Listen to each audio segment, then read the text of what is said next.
ಬೇಕಾದಷ್ಟು ಸಂಪತ್ತು ಇತ್ತು ಇಂದ್ರದೇವರಿಗೆ. ಆದರೆ ಆ ಇಂದ್ರದೇವರ ಸಂಪತ್ತನ್ನು ಯಾವುದೋ ಒಂದು ಕಾರಣದಿಂದ ಸಂಪತ್ತು ಎಲ್ಲ ಹೋಗ್ಬಿಡ್ತು. ನೋಡಿ ಹೆಂಗಿದೆ ಅಂದರೆ ಕಲಿಯುಗದಲ್ಲಿ ಮನುಷ್ಯನ ಸ್ವಭಾವ ಕೆಲಸ ಇದ್ದರೆ ಏನೂ ತೊಂದರೆ ಆಗೋದಿಲ್ಲ. EMI ಕಟ್ಟೋದು ಎಲ್ಲ ಮಾಡ್ತೇವೆ.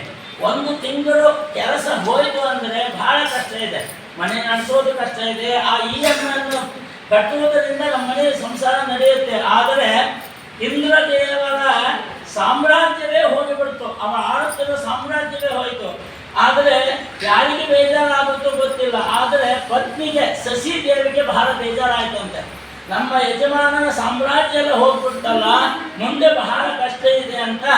ಆವಾಗ ಶಶಿದೇವಿ ವಿಚಾರ ಮಾಡಿದರಂತೆ, ಈ ಮತ್ತೆ ಪುನಃ ಈ ಸಂಪತ್ತು ಬರಬೇಕಾದ್ರೆ ಏನನ್ನು ಮಾಡಿದರೆ ಈ ಪುನಃ ಈ ಸಂಪತ್ತು ಬರುತ್ತೆ.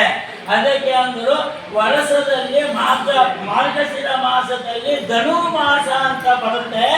ಆ ಧನುರ್ಮಾಸದಲ್ಲಿ ಸೂರ್ಯೋದಯಕ್ಕಿಂತ ಮುಂಚೆಯೇ ಮುಗ್ಧಾನ್ನ ನೈವೇದ್ಯವನ್ನು ಮಾಡು, ನಿನಗೆ ಮತ್ತೆ ಆ ಸಂಪತ್ತು ಬರುತ್ತೆ ಅಂದಾಗ ಆ ಶಶಿದೇವಿ ಒಂದು ದಿನ ಬಿಡದೆ 1 ತಿಂಗಳ ಪರ್ಯಂತ ಆ ಮುಗ್ಧಾನ್ನವನ್ನು ಮಾಡಿ ಭಗವಂತನಿಗೆ ಸಮರ್ಪಣೆ ಮಾಡಿದಾಗ ಆ ಹೋದಂತಹ ಸಾಮ್ರಾಜ್ಯ ಸಂಪತ್ತು ಮತ್ತೆ ಇಂದ್ರದೇವರಿಗೆ ಬಂತು ಅಂತ ಅಗ್ನಿ ಪುರಾಣದಲ್ಲಿ ತಿಳಿಸಿಕೊಟ್ಟಿದ್ದಾರೆ. ಹಂಗೆ ನಮ್ದೆಲ್ಲ ಸಂಪತ್ತು ಹೋದಾಗ ಬಹಳ ಬೇಜಾರಾಗ್ತವೆ. ಆದರೆ ಆ ಸಂಪತ್ತು ನಮಗೆ ಬರಬೇಕಂದ್ರೆ ಮತ್ತೆ ನಾವು ಭಗವಂತನ ಪಾದಾರದಿಂದಲೇ ಹಿಡಿಬೇಕು. ಆದ್ದರಿಂದ ಈ 12 ಪಾದಯಾತ್ರೆ ಅಂದರೆ ನೀವು ಆ ಧನುರ್ಮಾಸದಲ್ಲಿ ಲಕ್ಷ್ಮೀ ನಾಮ 12 ನಾಮ ಇದೆ. ಶ್ರೀದೇವಿ ನಾಮ ದ್ವಿತೀಯೋ ಮಮತೋ ಭವ ಅಂತ ಈ 12 ನಾಮ ಇದೆ. 12 ನಾಮ ಅಂತ ಈ 12 ನಾಮ ಉಚ್ಚಾರಣೆ ಮಾಡಿದರೆ ನಮ್ಮಲ್ಲಿ ಇರುವಂತಹ ಸಂಪತ್ತು ಹೆಚ್ಚಿಗೆ ಆಗುತ್ತೆ ಹೊರತು ಕಡಿಮೆ ಆಗಲ್ಲ.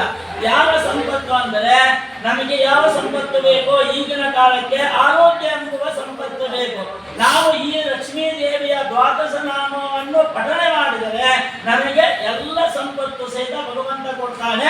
ಆದ್ದರಿಂದ ಇವತ್ತಿನ ದಿನ ಏನು ನೀವೆಲ್ಲ ಸೇರಿಕೊಂಡು ಆ ಲಕ್ಷ್ಮೀನಾರಾಯಣ ಏನು ಲಕ್ಷ್ಮೀ ದೇವಿಯ ಹರಿ ಸಂಕೀರ್ತನೆಯನ್ನು ಮಾಡಿದ್ದೀರಿ.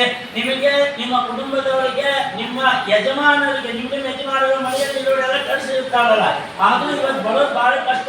ಒಳ್ಳೆ ವರಮಹಾಲಕ್ಷ್ಮಿ ಹಬ್ಬ ಆದರೂ ಸಹಿತ ಬಿಟ್ಟು ರಾಯರ ಸನ್ನಿಧಾನದಲ್ಲಿ ಈ ಒಂದು ಲಕ್ಷ್ಮೀ ಶೋಭಾನ 12 ಸಲ ಏನು ಪಾರಾಯಣ ಮಾಡಿದ್ದೀರಿ.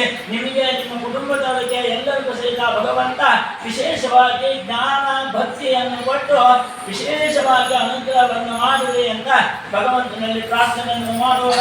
ಸರ್ವಂ ಶ್ರೀಕೃಷ್ಣಾರ್ಪಣಮಸ್ತು.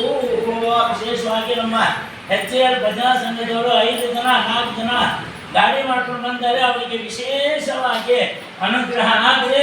ನಿಮ್ಮ ಜೊತೆಗೆ ಅವರು ಸೇರಿ ಹೇಳಿದ್ದಕ್ಕೆ ಅನಂತ ಧನ್ಯವಾದವನ್ನು ಈ ಸಂದರ್ಭದಲ್ಲಿ ಹೇಳಿ ನಿಮಗಂತ ಸದಾಕಾಲ ಧನ್ಯವಾದವೇ ಹೇಳಬೇಕು.